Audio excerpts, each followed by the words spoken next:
শুভ সকাল। আবার একটা নতুন ভিডিও নিয়ে এলাম আমি। এটা হচ্ছে গতকালকের ভিডিও। আমি গিয়েছিলাম বাবার বাড়ি, তো এসেছি কালকেই, গতকালকে বিকেলে। তো যাই হোক, উপোস ছিলাম। উপোসে মানে দুপুরবেলা না খেয়ে ছাড়বে না, তো খাওয়া দাওয়া করেই এসেছিলাম বাবার বাড়িতে। আর এসে দেখি এই যে বাবার ছেলে মিলে ছিল। তো আমার গ্যাসের অবস্থা দেখো। কোথাও একটা দিন গেলে, আগে তো মেয়েদের যেটা অভ্যেস আর কি, আমার যেটা হয় আর কি, আগে তো রান্নাঘরে প্রবেশ মানে গ্যাস পরিষ্কার আছে কিনা সবটা একটু দেখে নেওয়া যায়। তো সেই জন্য সরাসরি রান্নাঘরে এসেছি। আর এই দেখো রান্নাঘরের অবস্থা, গ্যাস অপরিষ্কার হয়ে আছে। গ্যাসের তলায় তো দেখালামই।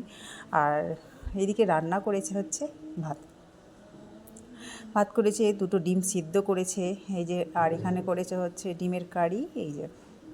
তো যাই হোক, এসে যে এইটুকু পেয়েছি এটাই অনেকটাই। আর হচ্ছে এখানে ডাল, অল্প একটু ডালও করেছে। তো এটা রাতের জন্যই হবে আর কি। তো যাই হোক, যেটুকু করেছে বেশ ভালোই হয়েছে। রান্নাটা দেখতে ভালো হয়েছে। আর ডিম সিদ্ধ আমার মেয়ের জন্য করেছে। আর ঝোলের ডিম খেতে চায় না, ডিম সিদ্ধ দিয়ে ও ভাতটা বেশি পছন্দ করে, সেই জন্য দুটো ডিম আমার মেয়ের জন্য সিদ্ধ করা হয়েছে। তো চলো, আমি রান্নাঘরটা পরিষ্কার করেই নিই, আর তারপরে আবার